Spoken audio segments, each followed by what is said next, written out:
আসসালামু আলাইকুম guys, FFWS এ qualify করা 18টা টিমের মধ্যে থেকে কিন্তু অবশেষে 12টা টিম কিন্তু গ্র্যান্ড ফাইনালের জন্য কোয়ালিফাই করলো এবং 6টা টিম কিন্তু বাদ হয়ে গেল। তো কোন 6টা টিম বাদ হয়ে গেল এবং কোন 12টা টিম গ্র্যান্ড ফাইনালের জন্য কোয়ালিফাই করলো সেই বিষয়ে বিস্তারিত থাকবে আজকের এই ভিডিওতে। এবং গ্র্যান্ড ফাইনালে কোয়ালিফাই করা এই 12টা টিমের মধ্যে এমন একটি টিম রয়েছে যাদের কিনা ভাগ্য এতটাই ভালো, কোন পর্যায় থেকে তারা কোন পর্যায়ে চলে আসে তাদের ইন গেমে কোয়ালিফাই করার চান্সই ছিল না। বাকি টিমগুলোর মতন তারাও বাদ হয়ে গেছিল, এরপরেও তারা কিভাবে করে গ্র্যান্ড ফাইনালে কোয়ালিফাই করলো সেই বিষয়ে বিস্তারিত জানাবো আজকের এই ভিডিওতে। এর পাশাপাশি আমাদের এফএফডব্লিউএস টুর্নামেন্টের গ্র্যান্ড ফাইনালে কিন্তু ল্যান্ড টুর্নামেন্ট হওয়ার কথা ছিল, মানে 100% এর মধ্যে 1% শিওর ছিল যে ল্যান্ড টুর্নামেন্ট হবে। তো 1% শিওর দিয়ে কখনোই সম্ভব না যে ল্যান্ড টুর্নামেন্ট হবে। তো গিরিনা থেকে অফিসিয়াল ভাবে কিন্তু জানিয়ে দেওয়া হয়েছে যে ল্যান্ড টুর্নামেন্ট হবে না, এটা কিন্তু ওয়াচ পার্টি হবে। এফএফডব্লিউএস এর গ্র্যান্ড ফাইনালে কিন্তু একদিনে 7টার মতন ওয়াচ পার্টি হবে, মানে 7টা বিভাগে কিন্তু এই ওয়াচ পার্টিটা অনুষ্ঠিত হবে। আগে কিন্তু একটা বিভাগে অনুষ্ঠিত হইতো, এখন কিন্তু একদিনে 7টা বিভাগে অনুষ্ঠিত হবে এই ওয়াচ পার্টি। তো অক্টোবরের 3 তারিখ এবং 4 তারিখে কোন কোন জায়গায় এই ওয়াচ পার্টি অনুষ্ঠিত হবে, মানে কোন কোন বিভাগে এই ওয়াচ পার্টিটা অনুষ্ঠিত হবে এবং 3 তারিখ এবং 4 তারিখে কয়টা করে ওয়াচ পার্টি হবে, মানে ওয়াচ পার্টি সম্পর্কে সকল বিষয় তোমরা আজকের এই ভিডিওতে দেখতে পারবা। এবং অক্টোবরের 3 তারিখ এবং 4 তারিখে গ্র্যান্ড ফাইনালের মধ্যে কি কি হবে সম্পূর্ণ বিষয় দেখতে পারবা আজকের এই ভিডিওতে। তো ভিডিওটি অনেক ইউনিক এন্ড ইন্টারেস্টিং হতে চলেছে, তো সম্পূর্ণ ভিডিওটি দেখতে থাকো। আর স্পোর্টস টুর্নামেন্ট রিলেটেড সকল তথ্য পেতে আমাদের চ্যানেলকে সাবস্ক্রাইব করে পাশে থাকা বেল নোটিফিকেশনটি অল সিলেক্ট করে দিতে পারো। তো আজকের এই ভিডিওটি শুরু করা যাক।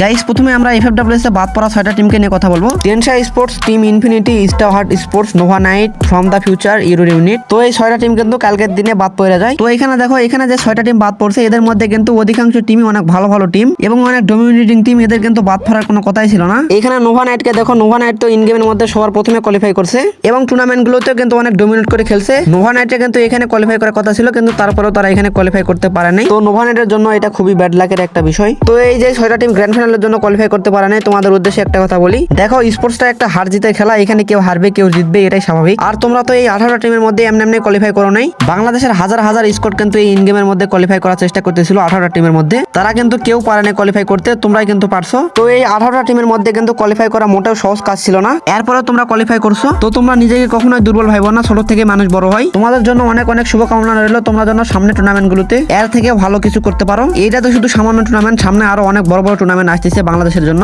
ওকে, তো গাইস, আমাদের পরবর্তী টপিক হলো এফএফডব্লিউএস এর গ্র্যান্ড ফাইনালে ওয়াচ পার্টি নিয়ে। তো ল্যান্ড টুর্নামেন্ট হবে না, এটা কিন্তু ওয়াচ পার্টি হবে। গেরিনা থেকে কিন্তু অফিশিয়াল ভাবে বলে দেওয়া হয়েছে, এই দেখতে পাচ্ছ এখানে national watch party road to FFWS global final begins here. এখানে ক্লাসেস কোডের গ্র্যান্ড ফাইনাল কিন্তু 3 তারিখে অনুষ্ঠিত হবে এবং ক্লাসেস কোডের কিন্তু 2টা ওয়াচ পার্টি এখানে হবে একদিনের মধ্যে, মানে শুধু 3 তারিখে এই 2টা ওয়াচ পার্টি হবে আইসিবি হল 4 ঢাকা, আর একটা জায়গায় হবে শিখো এরিনা চট্টগ্রাম। মানে অক্টোবরের 3 তারিখে একই দিনের মধ্যে এখানে ঢাকাতে একটা ওয়াচ পার্টি অনুষ্ঠিত হবে এবং চট্টগ্রামে একটা অনুষ্ঠিত হবে ওয়াচ পার্টি। তো এরপরে ব্যাটেল রয়্যাল অক্টোবরের 4 তারিখে বিআর টুর্নামেন্টের গ্র্যান্ড ফাইনাল কিন্তু অনুষ্ঠিত হবে। আর এখানে দেখতে পাচ্ছ অক্টোবরের 4 তারিখে কিন্তু একই দিনের মধ্যে 7টা ওয়াচ পার্টি অনুষ্ঠিত হবে, বিভিন্ন বিভাগে কিন্তু 7টা ওয়াচ পার্টি অনুষ্ঠিত হবে। মানে তারা ল্যান্ড টুর্নামেন্ট না দিয়ে ওয়াচ পার্টির ব্যবস্থা করছে, এটা কিন্তু অনেক ভালো একটা বিষয়। আর ল্যান্ড টুর্নামেন্টে হয়তো তাদের জায়গা দিতে পারবে না এত দর্শকের, যার কারণে এত ওয়াচ পার্টির ব্যবস্থা করা হয়েছে। তো প্রথমে যে ওয়াচ পার্টিটা রয়েছে এই ওয়াচ পার্টিটা কিন্তু হবে সিও এরিনা চট্টগ্রাম। 3 তারিখে যে জায়গায় ক্লাসেস কোডের ওয়াচ পার্টিটা অনুষ্ঠিত হবে সেখানে কিন্তু এখানে 4 তারিখেও একই জায়গার মধ্যে কিন্তু ওয়াচ পার্টিটা অনুষ্ঠিত হবে। এরপরে যে বিভাগে ওয়াচ পার্টিটা অনুষ্ঠিত হবে ভিক্টোরিয়া কনভেনশন হল রাজশাহী, এরপরে রূপকথা টিমি পার্ক রংপুর,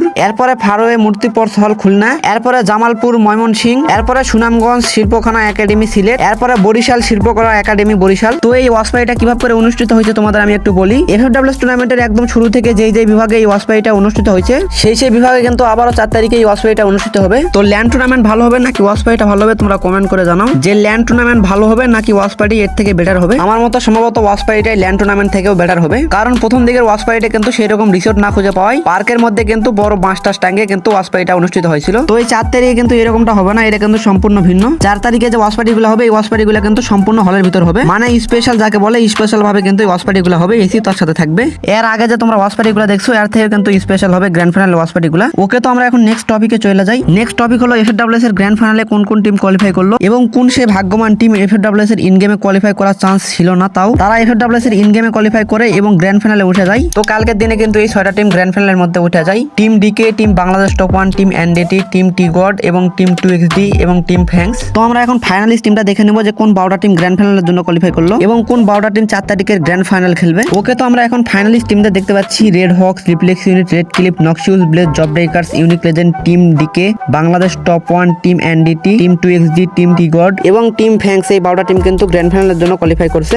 এফএফডব্লিউএস এর গ্র্যান্ড ফাইনালে 4 তারিখে কিন্তু এই 12টা টিমই খেলবে। এই 12টা টিমের মধ্যে থেকে যে টিম টপ 1 এবং টপ 2 পজিশনে থাকবে ওভারঅল স্ট্যান্ডিং এ, সেই টিমই কিন্তু চলে যাবে ইন্দোনেশিয়ার জাকার্তায় ফ্রি ফায়ার ওয়ার্ল্ড সিরিজ 2025 খেলতে। ওকে, তো তোমাদের এখন বলি যে কোন সেই ভাগ্যবান টিম। এই টিমটির নাম হলো নকশিউল ব্লেজ। যারা আমার একটু অনেক আগে থেকে ভিডিও দেখে, মানে এফএফডব্লিউএস এর শুরুর আগে থেকে, তারা বলতে পারবে আমি কিন্তু এই নিয়ে একটা প্রথমে ভিডিও বানাইছি যখন ইন গেম কোয়ালিফাই শেষ হয় তখন। মানে ইন গেম কোয়ালিফাই রেজাল্ট দেওয়ার পরেও কিন্তু নকশিউল ব্লেজ এই টিমটি কিন্তু সকনো কোয়ালিফাই করে নাই, কিন্তু 2-3 দিন পর এফএফডব্লিউএস এ কোয়ালিফাই করা 18টা টিমের মধ্যে থেকে কিন্তু A to Z স্পোর্টস নামে একটা টিমও কিন্তু ছিল। তারা কিন্তু ইন গেমের মধ্যে কোয়ালিফাই করেছিল, কিন্তু তাদের পার্সোনাল সমস্যার কারণে কিন্তু তারা খেলতে পারে নাই। তাদের টিমের ভিতর কিন্তু একটা ঝামেলা সৃষ্টি হয়। তাদের টিমের 2টা প্লেয়ার কিন্তু তাদের টিম থেকে চলে যায় এবং তাদের টিমে শুধু 2টা প্লেয়ার ছিল, যার কারণে তারা কিন্তু কোনোভাবেই এফএফডব্লিউএস টুর্নামেন্টে খেলতে পারবে না। আর গেরিনা থেকে কিছু রুলস দেওয়া ছিল যে ইন গেম কোয়ালিফাই হওয়ার পর থেকে কোনো টিম তাদের টিমমেট পাল্টাতে পারবে না এবং কি তাদের টিমের নামও চেঞ্জ করতে পারবে না এবং টিমমেটের নামও চেঞ্জ করতে পারবে না। মানে তাদের লোগো থেকে শুরু করে কোনো কিছু কিন্তু চেঞ্জ করতে পারবে না। যার কারণে এফএফডব্লিউএস এর ম্যানেজমেন্টের সাথে তারা যোগাযোগ করে। তো যোগাযোগ করার পরে ম্যানেজমেন্ট বলে যে এটা কোনোভাবে সম্ভব নয়, টিমের নাম চেঞ্জ করা এবং টিমের নতুন প্লেয়ার অ্যাড করা।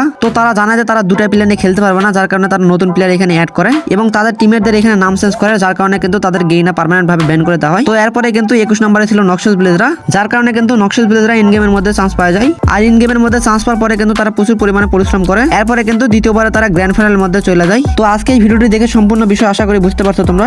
আর যদি কোনো কিছু না বুঝতে পারো তাহলে কমেন্ট করে জানাই দিও, আমি কমেন্টে বইলা দিব, না হলে ভিডিও বানিয়ে তোমাদের আবারও বইলা দিব পরে। তো এখনো যারা চ্যানেলটিকে সাবস্ক্রাইব করো নাই, জলদি জলদি চ্যানেলটিকে সাবস্ক্রাইব করে পাশে থাকা বেল নোটিফিকেশনটি অল সেট করে দিও, যাতে ভিডিও ছাড়ার সাথে সাথে তোমরা ভিডিওটি দেখতে পারো। তো আজকের এই ভিডিওটি এই পর্যন্তই ছিল, দেখা হবে নেক্সট কোনো ভিডিওতে। তো ধন্যবাদ সবাইকে।